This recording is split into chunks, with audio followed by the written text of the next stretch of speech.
Hello gorgeous souls, I hope you're having a great day and jumping in with today's live video, which is really about our self-esteem, what impacts it the most and how to actually increase this.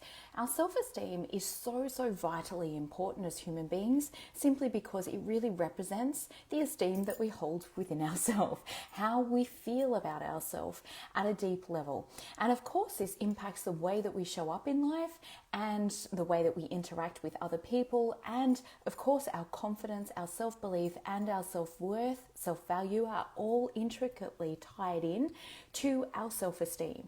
So what impacts our self-esteem the most? Number one, the biggest thing that I see that impacts self-esteem the most is what we make things mean.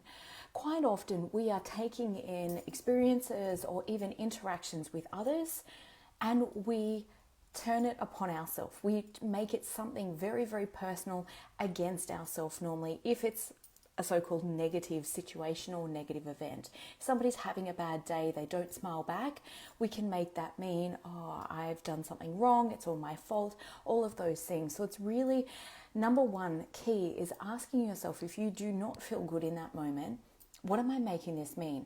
Because unconsciously, we go back to past events, and particularly if we hold a narrative or a story about ourselves that it comes from, which we all have as human beings, I'm not enough and therefore I won't be loved. So unconsciously we can be really going back into the past and kind of grabbing onto some of those old stories. This all happens in a nanosecond. It's not something that you're consciously going, now let me think about my old narrative. You will default back to your old beliefs very quickly unless you are A, being self-aware, and B, asking yourself good quality questions such as, what am I actually making this mean?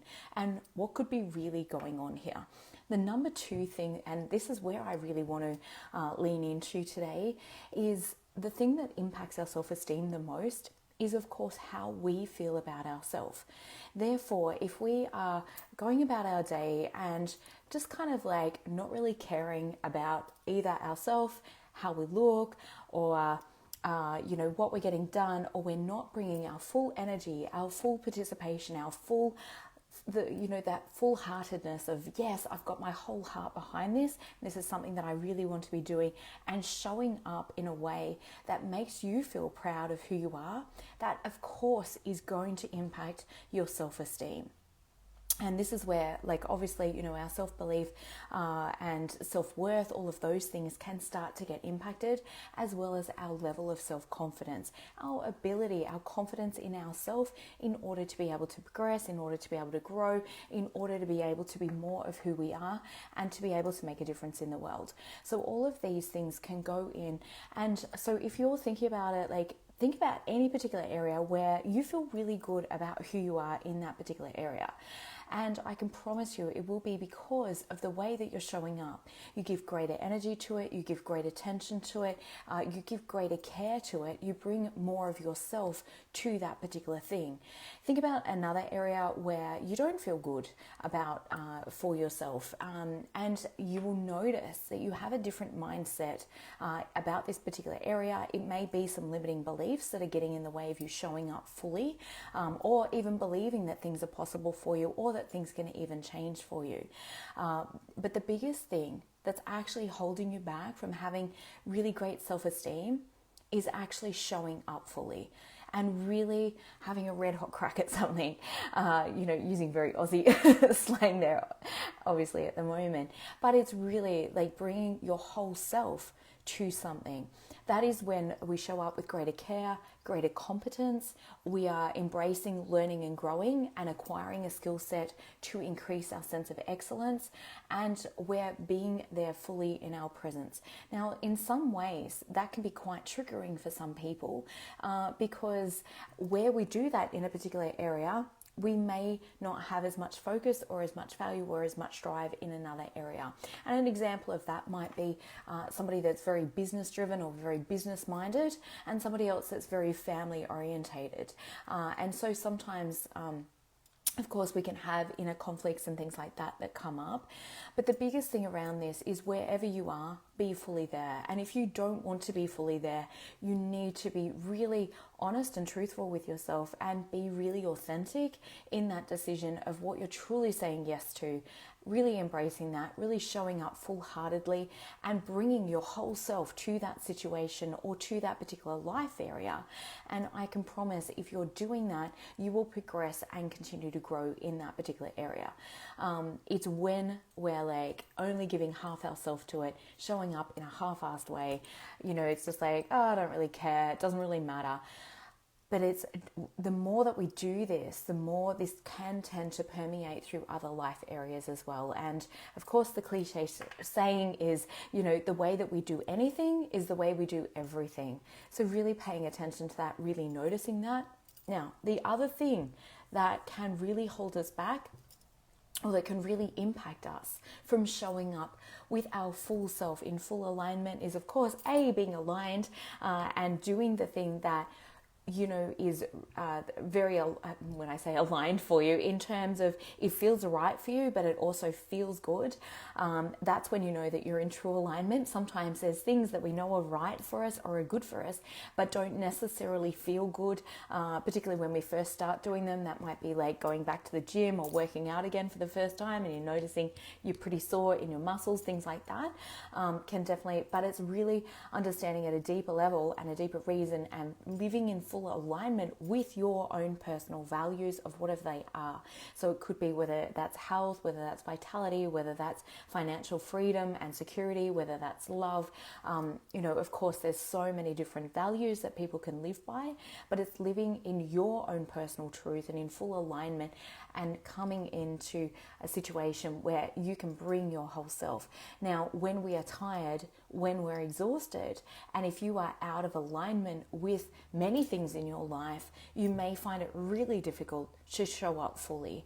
And this is where burnout impacts massively with our self-belief, our self-confidence, and our sense of self-worth or self-value, because it feels difficult to rally our energy when we've lived in perhaps a chronic state of lack, fear, or scarcity, when you've had a lot going on, or perhaps if you're a woman, if you've been living in strong masculine energy or overdeveloped masculine energy. And I don't mean that in a critical perspective at all. I certainly did that for years and years as a single mum, being a protector and provider and wanting to show up and have that level of responsibility for my kids, and I did so with my full heart, and I also had a lot of fear going on in the background around my capacity to be able to provide for them, to do all the things that I was wanting to do for them. So all of these things, that's kind of like having the brake and the accelerator on at the same time. If you've got something that you have a huge desire, but you're also really scared or fearful about, or you have a mindset that's kind of like half in, half out, again, that is kind of like having the brake and the accelerator on, which obviously, if you're in a car, that is a burnout, and it's burnout in our system because there's a part of you that's pushing you and there's a part of you that's holding you back, and that creates this resistance state. And it's very, very difficult to get really great results from that. You can still get results, but in comparison to what your full potential is, if you're in full alignment and there's nothing in your way and you can move forward easily in a way that feels great for you, and you're proud of who you are and proud of how you're showing up, you're bringing care, you're bringing attention, you're bringing excellence, competence to the things that are most important to you and to how you live your life on a daily basis, then your self-esteem will increase and increase.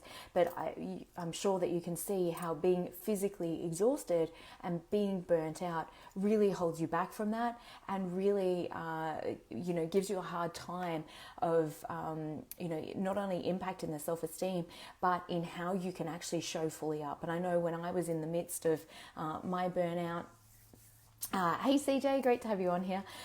It was a really, really difficult time for me personally, and definitely had me doubting, had me lose a lot of confidence, because I would try and rally my energy and I just felt absolutely unable to, whereas previously, like, it was like, it's go time, right, yep, let's go. I'd put the foot down and off I'd go, and I'd have the energy and the resources physically to be able to do that. And when I was in the middle of burnout, I was unable to do that. that.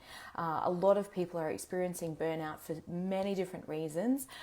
Certainly lockdown and COVID and everything else that's happened, I think that's really impacted people on a very deep level.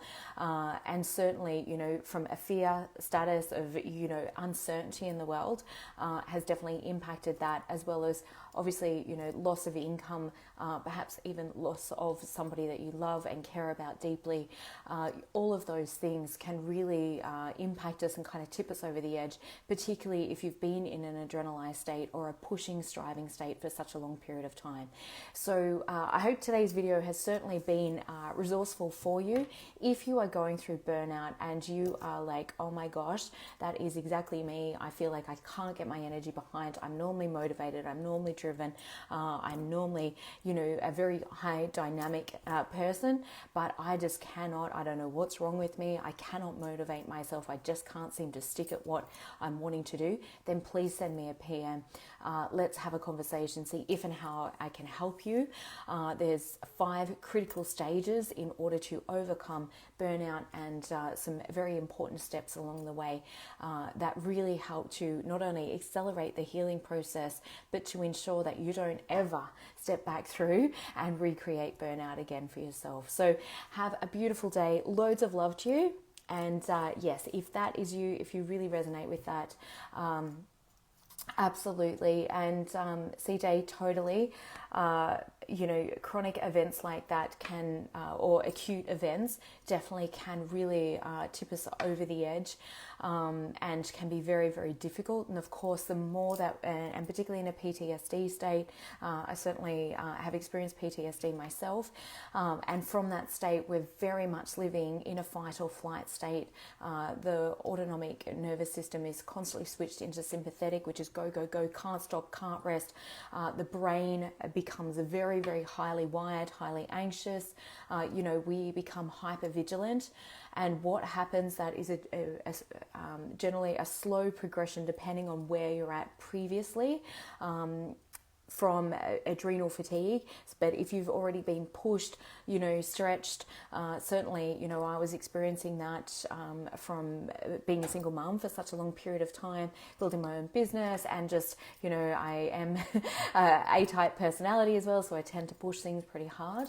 But, when it's coupled with, an acute trauma or something very, very massive that's happened, it definitely can tip us over the edge, and often we can just wake up feeling very disorientated, doubting ourselves, feeling really confused, feeling lost and complete loss of clarity, lots of brain fog, a lot of digestive symptoms going on, because often when we're in that fight-flight state, the body certainly inhibits the digestive system, because it's like it does not care about digesting breakfast if you're being chased by a tiger, metaphorically, of course, if the body's in that constant state of stress. And what I find happens is it also produces a lot of insomnia issues as well, simply because the brain is so highly wired, where your cortisol levels will elevate during an evening or late afternoon when they should actually be at their lowest.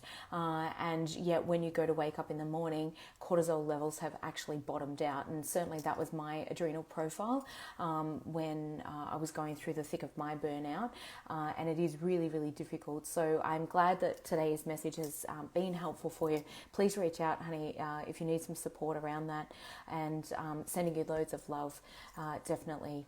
And of course, it makes it so much harder to regulate emotionally. That's, of course, another thing, feeling very teary, unable to, really function or focus on any particular thing. So certainly, if that's what you're experiencing right now, darling, please send me a PM, and we can book in a time to chat and help you move you forward out of this for sure.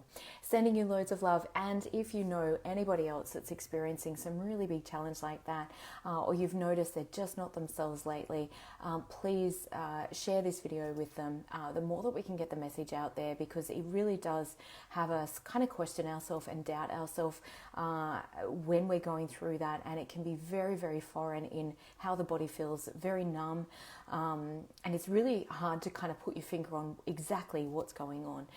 So sending you all loads of love. Have an amazing day. Bye for now.